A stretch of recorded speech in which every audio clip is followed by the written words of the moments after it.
Yeah, so Benito Mussolini had been assassinated by partisans in Italy 2 days before the death of Hitler. So we see a very sudden collapse of fascism, aside from Spain with Franco, that still are, but across Europe, basically, we were seeing sort of the fall of fascism and this sort of ultra-nationalist idea. So, of course, the Allies, things are looking up for them with the completion of the war in Europe.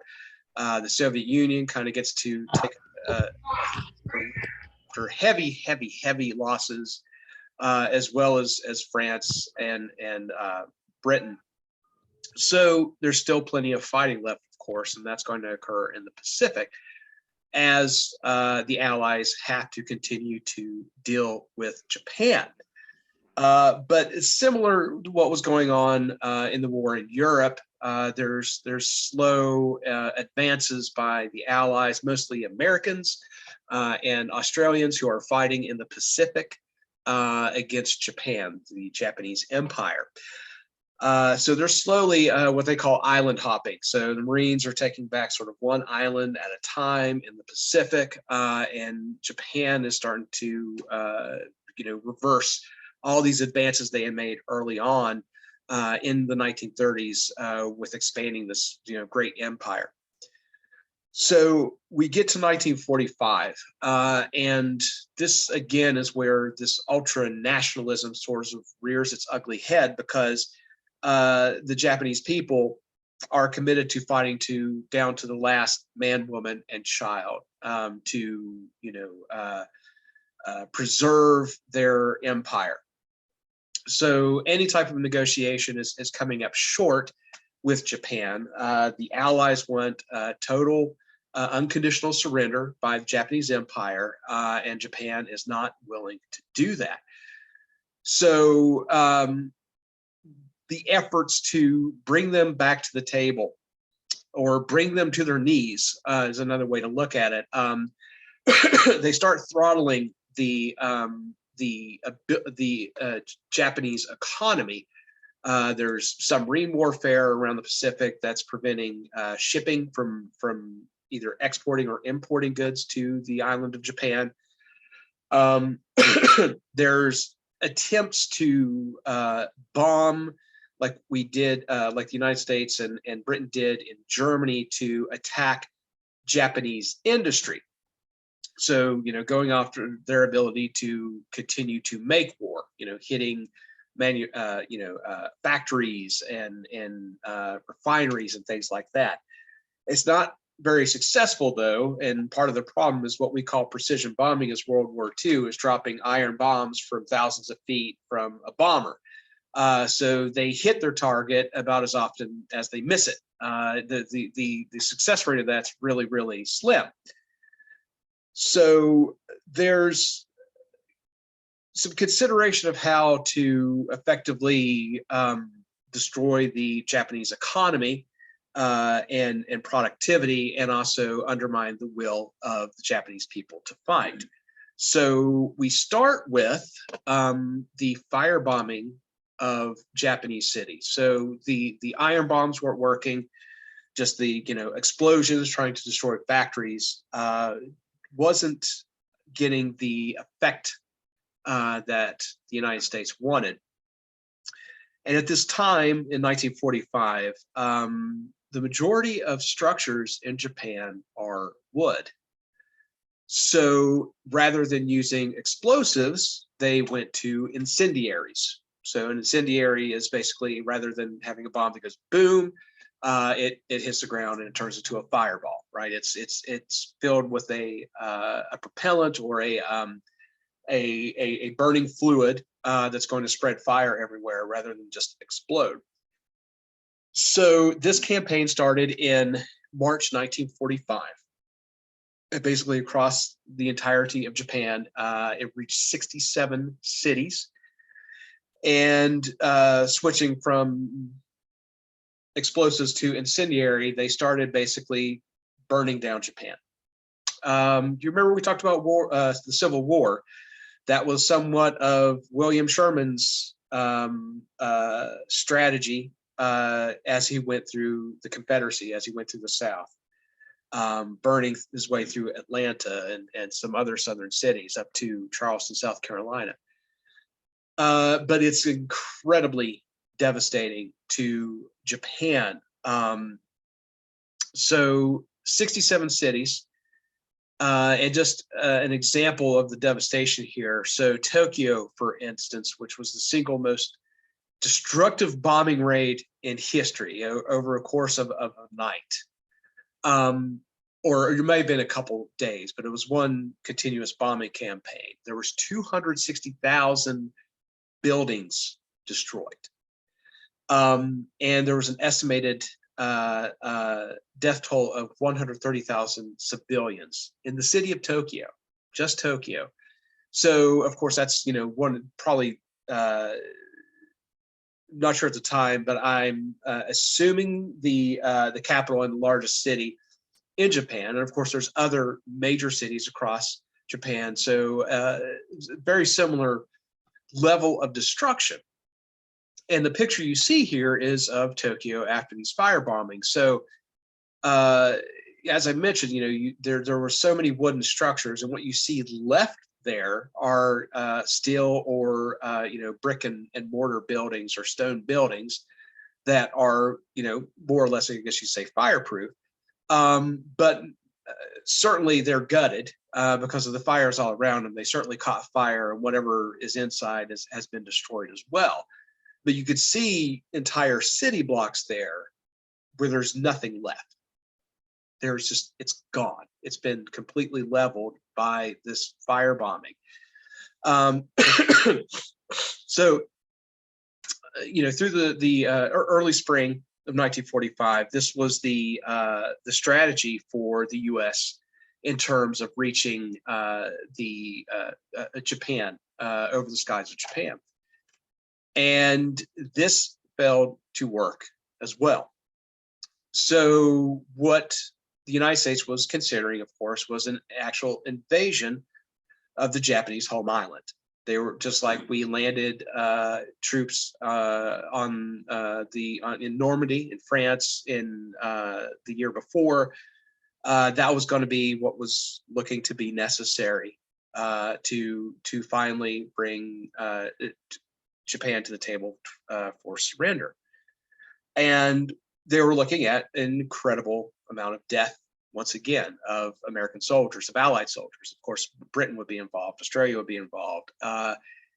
And there was also the consideration that the Soviet Union would have to be involved as well. So they're going to have to turn back after Germany's surrender and move troops to the Pacific. Part of the problem here is that the United States and Great Britain at this point necessarily didn't want the Soviet Union to be involved anymore. Throughout the war, they were very suspicious of Joseph Stalin's intentions. As a communist state, there was already animosity between those three allies, the Soviet Union, Great Britain, and the United States. So if there was a way to marginalize the Soviet Union in the Pacific, they were looking for it. So they didn't have as much influence after the war. So we turn to what's going to be the end of the war and how that comes to an end. And we're going to look at the Manhattan Project here for a moment. So that was the secret project that was largely conducted in the United States that produced the first atomic weapons. It was a partnership, though, between Britain and the U.S. So Britain, I guess you could say, has as much claim to the creation of the first atomic weapons as does the United States. It's often kind of overlooked, but this was sort of a 50-50 partnership. As we move into the 50s and 60s, Britain does most of their nuclear tests with the United States or inside the United States early on. And it was a huge project. This was a secret project. It was well kept secret, pretty much. But it required about 130,000 people, both civilians, as far as scientists and engineers, and military personnel that worked on this together. And it went for about 4 years. And the first successful test of an atomic weapon occurred July 16th, 1945. And of course, there's always a lot you see on TV about the Manhattan Project and Robert Oppenheimer, who was the civilian head of the lab, and things like that. And Truman, who had recently become president after the death of Franklin Roosevelt. Basically, by the time of the Trinity test, Truman has been president for about 3 months, 3 or 4 months. What was that? I think April, when FDR died. And he had informed the Soviet Union that there was this super weapon that they were developing that they thought would be able to finally end the war. And through some espionage and intrigue and spies, Stalin had actually found out exactly what the United States was working on. Of course, we were not the only ones in the world that were working on this. Germany had been working on it. They had reactors, but it was all about harnessing the power of the atom to create a giant explosion. So the first successful test of that is in July 16th, 1945. And less than a month later, we are using it against Japan. So the first 2 uses and only 2 uses of atomic weapons in war was by the United States.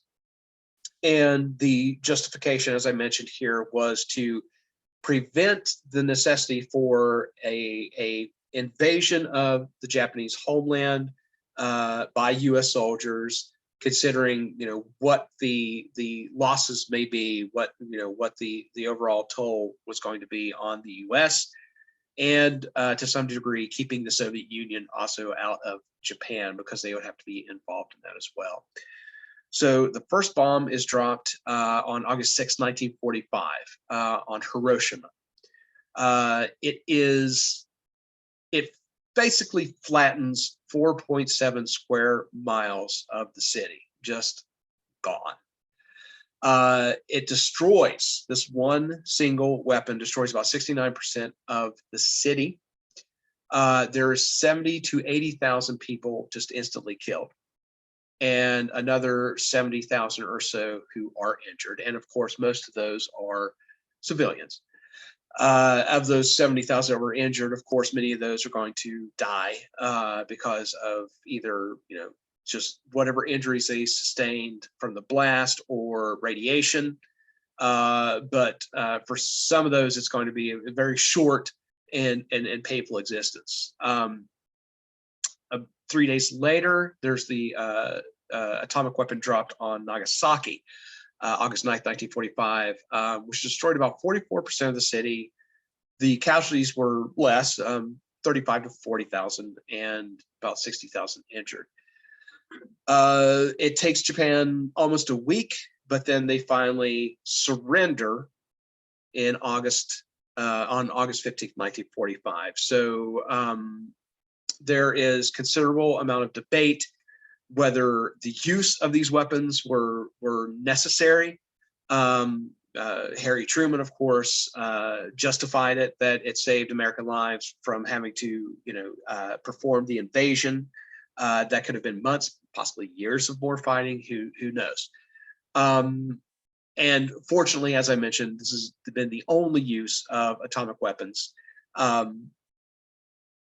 in wartime to date, and hopefully we'll never see their use ever.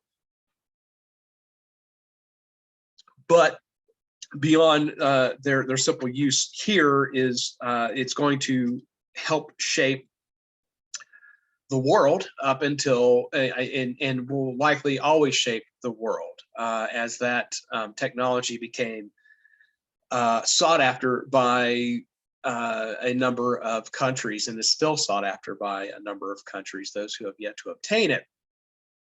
But this does officially end World War II. So discussing a little bit of the aftermath here. So it was a global war, as I mentioned. So 60 million deaths is what we're looking at total for World War II. By and large, hands down, the Soviet Union received the worst of that as far as death toll. Estimated about 19 million civilian deaths and about 8.7 million military deaths. Of the total Soviet Union population, 1/4, 25% of the Soviet population were killed or wounded in World War II. It was devastating for the Soviet Union. And the graph here shows you some of those death tolls. And of course, the Soviet Union is at the top. China also was devastated, largely due to Japan. I mentioned that there was a civil war going on at the time. You had Chiang Kai-shek, the nationalist who was fighting against Mao and the communists. That's something I'll mention excuse me, tomorrow when we talk a little bit about the Cold War. Germany. So Hitler's mass murder, his policy, his racist policies of eliminating people who were different, let's be honest, people that did not fit into his idea of the Aryan race and what he saw as the sort of perfect German specimens. So, of course, the Jewish population was one of the worst, suffered the worst in Europe. There were 6 million Jews that were put to death during World War II under Hitler's command, as part, as I mentioned, the final solution last week, and over the course of Hitler's leadership, this increased animosity that was directed at the Jews, which basically finally comes to just out and out mass murder when we get to the 1940s. And of course, they were not the only group that were targeted by Hitler and his cronies. 1.9 million ethnic Poles. And those two in particular were probably the two largest groups that suffered the most. But various Slavic nations, also Serbians and Muslims, and just again, there were so many targets under Hitler's regime for basically extinction, which is estimated to be 11 to 17 million people. German losses, as far as military losses, we're looking at about 5.3 million military deaths and maybe up to 2 million actual German civilian citizens that died during the war. On the other end of the spectrum, the United States suffered the least. The overwhelming majority of their of losses here were military deaths, obviously, with a little over 400,000 soldiers and personnel that died in the war. Only about 12,100 civilian deaths. Some of that, of course, would have been from the attack on Pearl Harbor. And then others are mostly those that were in support roles that were, maybe diplomats or Red Cross members and things like that were, unfortunately put in harm's way, serving the country in a civilian role. Obviously, the only time that we were really legitimately attacked was during the Pearl Harbor incident.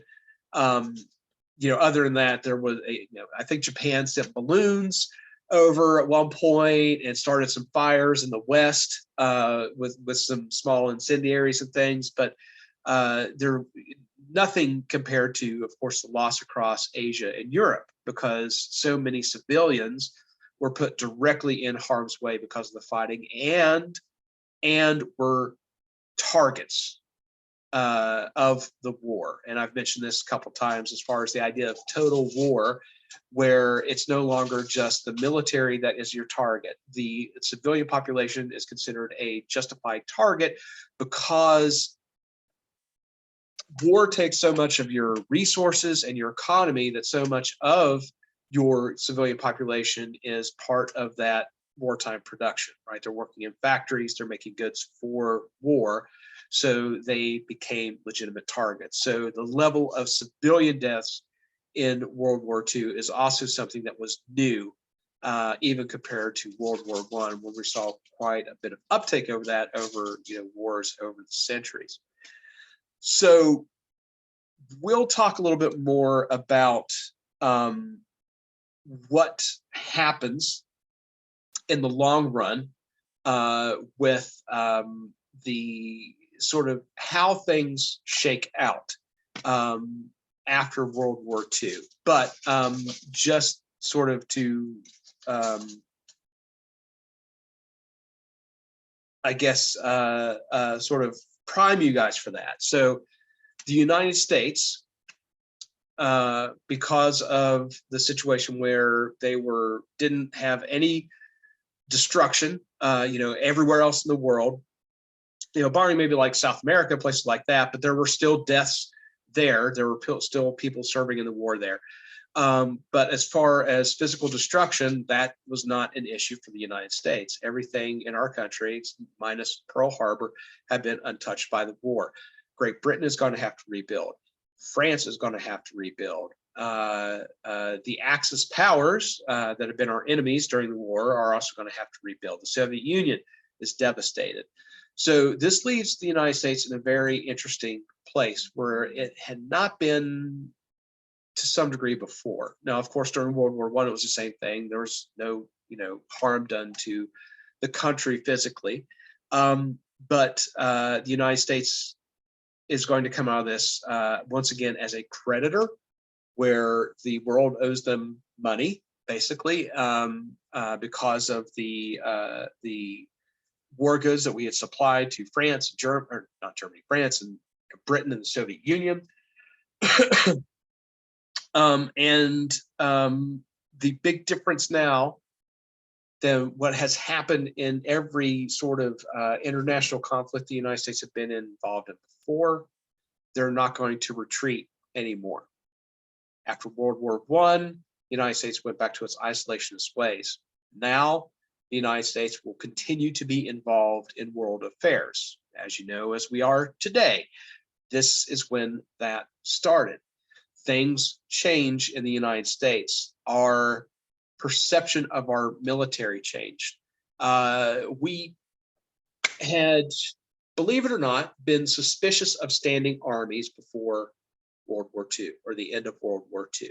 The United States military had always shrank after we had mobilized for war. We'd always dropped down to a very small army under the idea that if we needed to go to war, we would have time to make up the difference, get people trained and get them armed and make the weapons we need.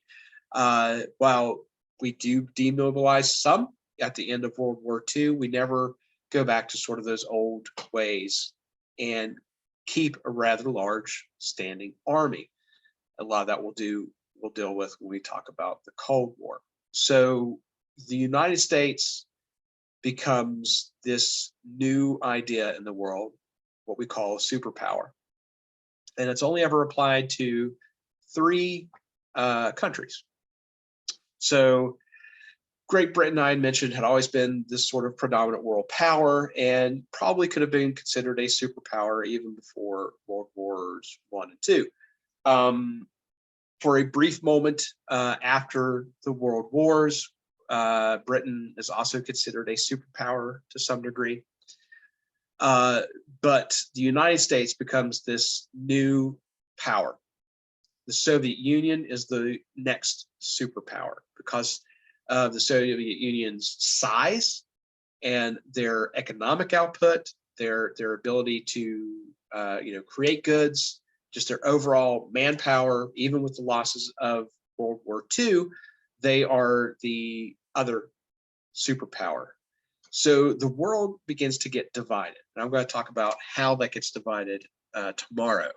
But just a prelude to that, we are starting to separate the world into three groups, I should say. So, and this is where we get some terms that we were probably all familiar with. The first world, which is going to be the United States and its allies. So Great Britain, France, those parts of Europe that have been our allies for quite some time. And the other ones, which we'll talk about some of that, but is basically led by the United States. And this ideology of free markets, capitalism, a promotion of Western liberal democracies. That's the ideas that we support and our allies have supported. So that's what's considered the first world. The second world is going to be the Soviet Union. So the Soviet Union and its allies. So China is part of that.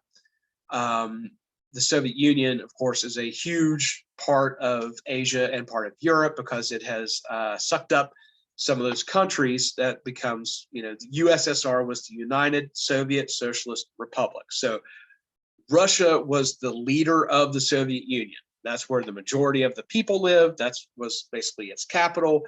The premier was Joseph Stalin. He was the leader of the Communist Party, the leader of the Soviet Union. But we have these other states that are involved in that. So the Stan states, Uzbekistan, Kazakhstan, these other countries that were part of the Soviet Union at that time, and they had added a few more after World War II. That's considered the second world. So they're Soviet Union and its allies, and basically the communist world. So those that promoted communism and supported its sort of globalization. And then there is what we call the third world, which has become a pejorative term, and it's used. It's antiquated now. It's not really that relevant, and the meaning has somewhat changed over the years. But the third world were obviously countries that were not part of the first world or the second world, but where these other two parts of the world, these other two spheres of influence, were seeking influence. And in today's world, that term has been applied to developing countries. And that just happened to be where a lot of those countries were. Not every third world country at that time was a poor country or a developing country. There were certainly some that were, economically sound and progressing, but the majority were developing countries where the United States and its allies and the Soviet Union and its allies were competing for influence. So over the years, that's been places like, the Middle East in general, where they vied for influence. Parts of Southeast Asia. We'll talk about Vietnam. How do we get to the Vietnam War? How do we get to the Korean War? We'll deal with that tomorrow. Other places. You name it. If it wasn't part of the Allies in the United States or the Soviet Union, they're of Africa. Obviously, most of the countries across the continent of Africa were part of that. India was part of that, along with Pakistan, Bangladesh, all these places where these two spheres of influence were attempting to gain a foothold for various reasons, whether it was resource acquisition or strategic because of the territory where it was located. So what's going to wind up happening is there's going to be a number of proxy wars, conflicts that were created, basically vying for influence between these two bigger spheres. But we'll see how that winds up. So the World War II, it wasn't just the destruction But the ideologies that come out of that and how these two spheres of influence split up the world once again. We see this time and time again throughout history, how these major powers sort of take the rest of the world for themselves under this influence. What is troubling when we get to the 1950s, 1960s, is now that these two greater powers, these two superpowers and their allies, have access to weapons that could basically end all life on the planet as we know it. And that's where we're going to see much more of these proxy wars and other ways to vie for influence to prevent the mass destruction of humanity that either one of these countries could spark. And of course, that's still an issue today. And that's because of things that happened during World War II.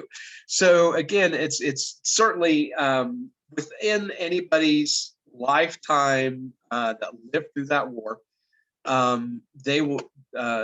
It's still today probably the most influential world event for the last, since probably the discovery of of the New World. Nothing has really touched that as far as what it has meant for our lives today. 9/11 might be the next after that as far as shaping the world.